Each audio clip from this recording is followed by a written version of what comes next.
So in the past few videos, we've been talking about reinforcement, reinforcing behaviors. And we've been discussing it as if you get reinforced every single time you perform a behavior. And while that might be true in the lab, that is rarely ever true in real life. So today we're going to start talking about a real life situation, a more realistic situation where you don't get reinforced every single time. And we're going to begin our look at what is the consequences of that type of reinforcement. Hi, I'm Dr. Igor Juricevic, and this is Functional Analysis of Behavior 1. Let's go.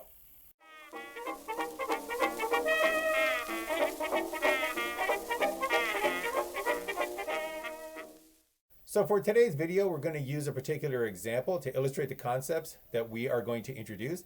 And this example is going to be our friend here, Sally, and Sally trying to learn the saxophone. So Sally is a saxophonist, and she is beginning out. And one problem that Sally has is she is forgetful. And oftentimes she'll show up to practice without her saxophone. So the teacher decided to positively reinforce her for when she brought her saxophone.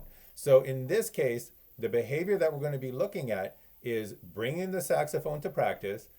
And Sally is going to get reinforced when she brings that saxophone, but she's not going to get any reinforcer when she doesn't bring the saxophone. So let's complete this example. Let's say that every single time Sally brings her saxophone to practice, she's rewarded with a gold star, so a tangible reinforcer. And every time that she comes to practice and she forgets her saxophone, she does not receive that gold star. So up until now, we would imagine that the schedule of reinforcement that Sally is on is a continuous schedule of reinforcement, what's known as a continuous reinforcement schedule. So what this means is basically that every single time Sally brings her saxophone, I'm probably going to regret choosing Sally and saxophone, but every single time Sally brings her saxophone, she gets that gold sticker. She gets reinforced. So on day 1, she brings it, she gets reinforced. On day 2, she brings her saxophone, she gets reinforced. Day 3, she brings her saxophone, she gets reinforced. Day 4, day 5, day 6, every single day that she brings her saxophone, she receives reinforcement. And when you receive reinforcement for every single behavior instance that you perform, that is called continuous reinforcement, when you get reinforced every single time you perform a behavior. Now, Cooper, Heron, and Heward mentioned that between continuous reinforcement and extinction, there exist many other schedules. So let's talk about extinction first. And extinction is where you perform the behavior, but you do not get reinforced. So if you perform the behavior, such as Sally brings her saxophone, but she does not receive reinforcement, she does not get that gold star, that is known as extinction. She has gone through an extinction trial. And if she continues on this extinction schedule, where day 1, she brings her saxophone, no reinforcement. Day 2, she brings her saxophone, no reinforcement. Day 3, she brings her saxophone, no reinforcement. Eventually, she will no longer bring her saxophone. She will have gone through extinction. So here we see those two extremes, getting reinforced every single time you perform the behavior and getting reinforced never for performing the behavior. And as I mentioned, Cooper, Heron, and Heward say that between continuous reinforcement and extinction, many intermittent schedules of reinforcement are possible in which some, but not all occurrences of behavior are reinforced. So this is a new idea for us, where now we're going to take a look at a behavior that is reinforced sometimes, but not reinforced at other times. So she's not getting reinforced occasionally for bringing the saxophone. She's still not reinforced at all if she forgets the saxophone. But now that we're looking at intermittent schedules of reinforcement, we're going to see that she does not get reinforced every single time she brings the saxophone. So on day 1, she brings the saxophone, she receives reinforcement. Hey, Sally, good job. Here's your gold star. On day 2, she brings the saxophone, no gold star. Day 3, she brings it, here's a gold star. Day 4, she brings the saxophone, here's a gold star. Day 5, she brings the saxophone, no gold star. So this is an intermittent schedule of reinforcement because some occurrences of the behavior are reinforced, but some occurrences of the behavior do not receive any reinforcement. Okay, so we're going to take a look at the 4 basic types of intermittent schedules, and they are combinations of whether the schedule is either a fixed schedule or a variable schedule, and whether the schedule is a ratio schedule or an interval schedule. So 2 types, fixed or variable, 2 types, ratio or interval, 2 times 2, we got 4 different types of basic schedules of reinforcement. So let's take a look at the first one, which is the fixed ratio schedule. Now, a fixed ratio schedule is an intermittent schedule of reinforcement where you must perform a certain number, that's the ratio part of it, you have to perform a certain number of responses before you get reinforced, and that number stays the same, that's the fixed part, that number stays the same throughout the schedule. So here, for example, we see Sally brings the saxophone on day 1, no reinforcement. Brings the saxophone on day 2, she gets reinforced. This is a fixed ratio schedule because she's only reinforced after bringing the saxophone 2 days. So she doesn't get reinforced on day 1 when she brings the saxophone, but she gets reinforced on day 2. Then the counter resets on this fixed ratio 2 schedule. She brings the saxophone on day 3, doesn't get reinforced. Brings it on day 4, receives reinforcement. Counter is reset. Brings it on day 5, no reinforcement. Brings it on day 6, she receives reinforcement. So on a fixed ratio 2 schedule, Sally needs to bring the saxophone twice, 2 days in a row, before she gets reinforced. And it's always 2 days in a row. So the 2-day requirement is the ratio requirement. The fact that it's always 2 days is the fixed requirement, hence fixed ratio 2 schedule of reinforcement.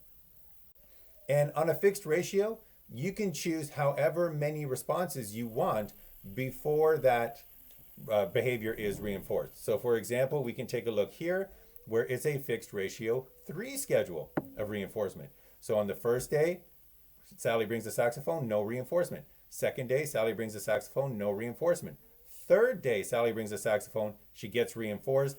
She has to bring the saxophone 3 days in a row before she attains reinforcement. Hence a fixed ratio 3 schedule of reinforcement. So once again, ratio because it requires a certain number of responses, in this case 3.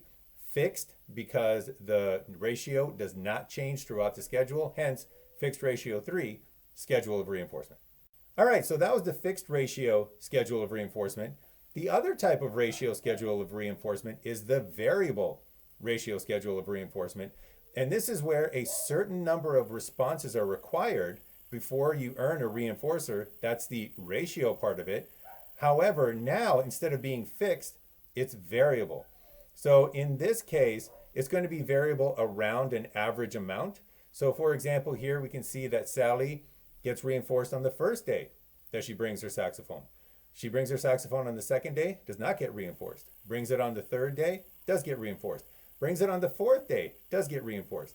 Brings it on the fifth day, no reinforcement. In this case, she's on a variable ratio 2 schedule, where on average, she will be reinforced after every 2 days that she brings her saxophone. However, that ratio is going to vary. Sometimes she's going to get reinforced after 1 response. Sometimes she's going to have to make 3 responses before she gets reinforced.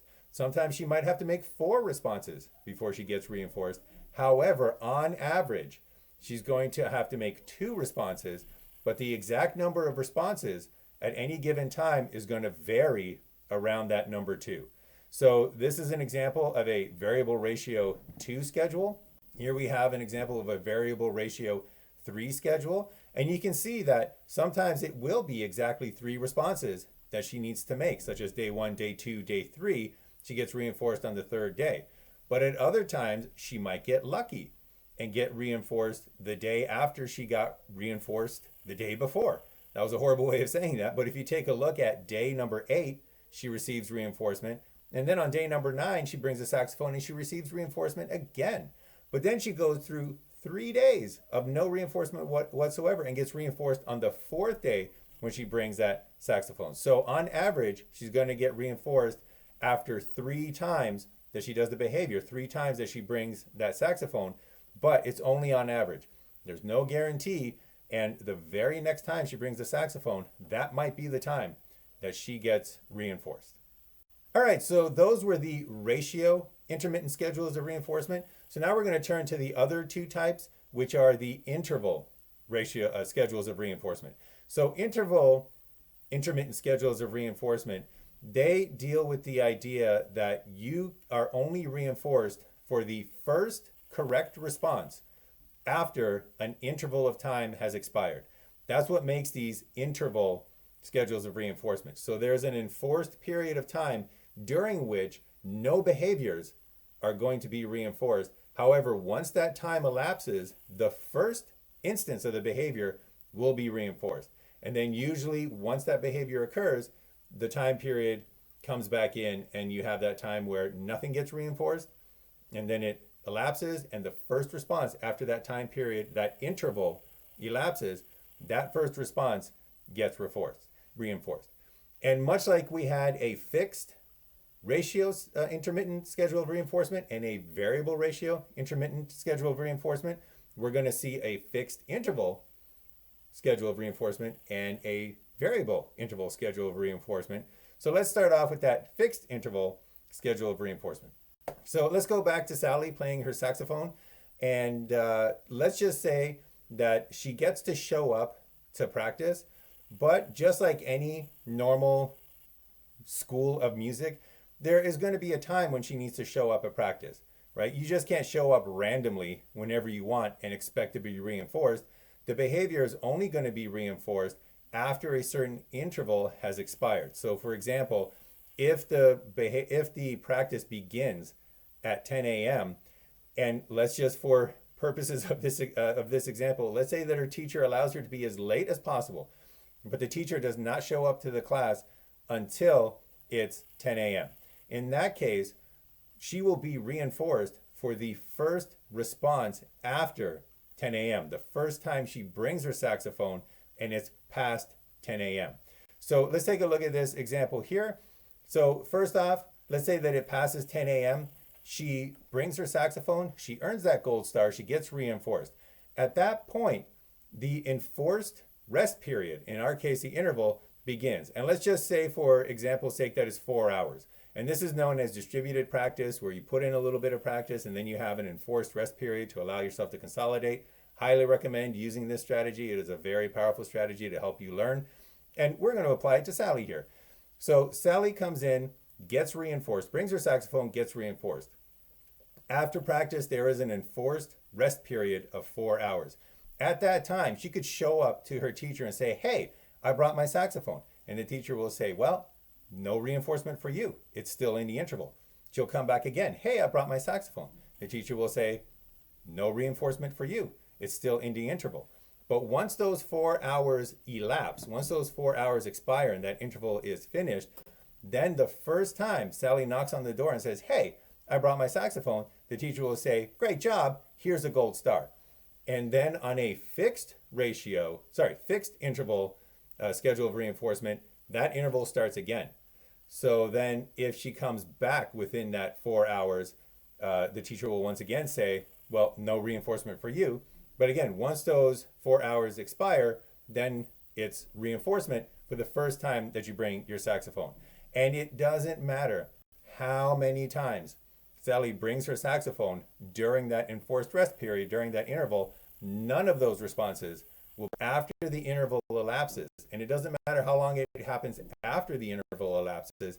It's just the first response after it elapses will be reinforced with a gold star. The teacher will say, "Hey, here you go, gold star for you."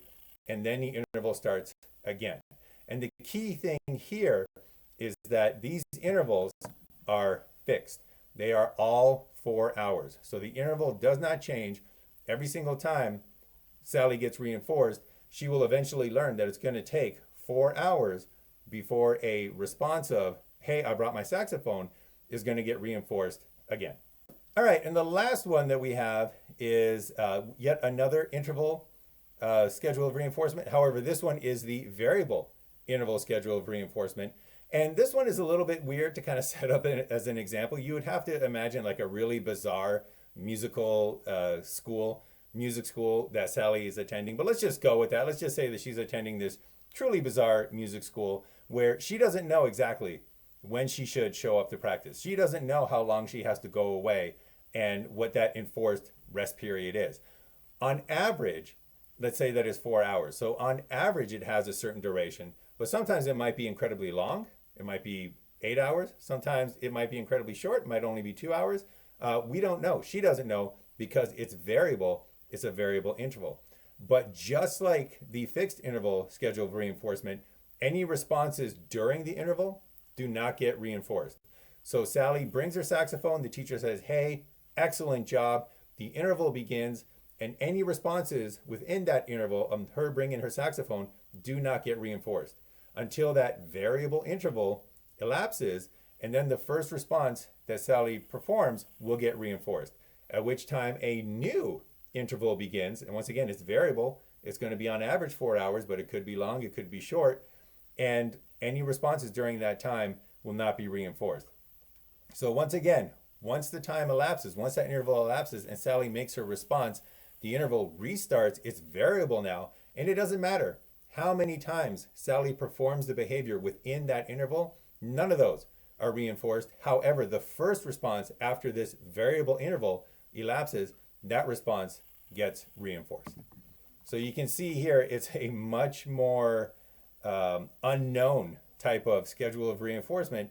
Sally eventually will not know whatsoever when she should show up for practice. And as we're going to see in the next video, foreshadowing, as we're going to see in the next video, that has important consequences for our patterns of behavior when we're under these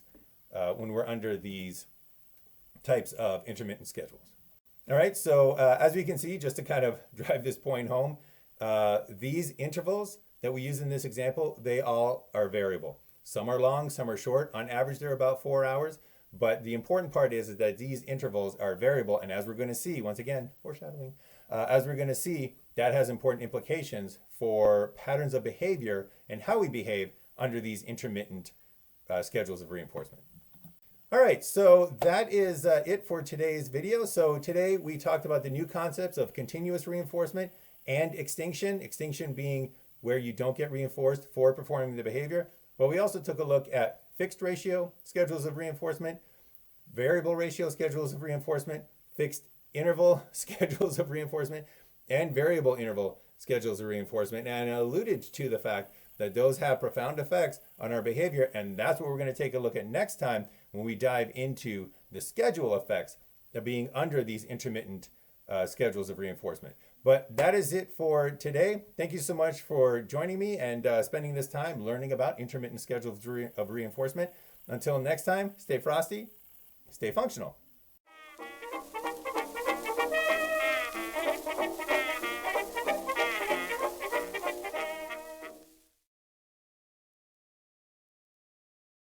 So we've been looking at reinforcement, specifically positive reinforcement, over the last few videos. So we've been recently looking at reinforcement, and so today we're going to take a look at new schedules of reinforcement, and we're going to begin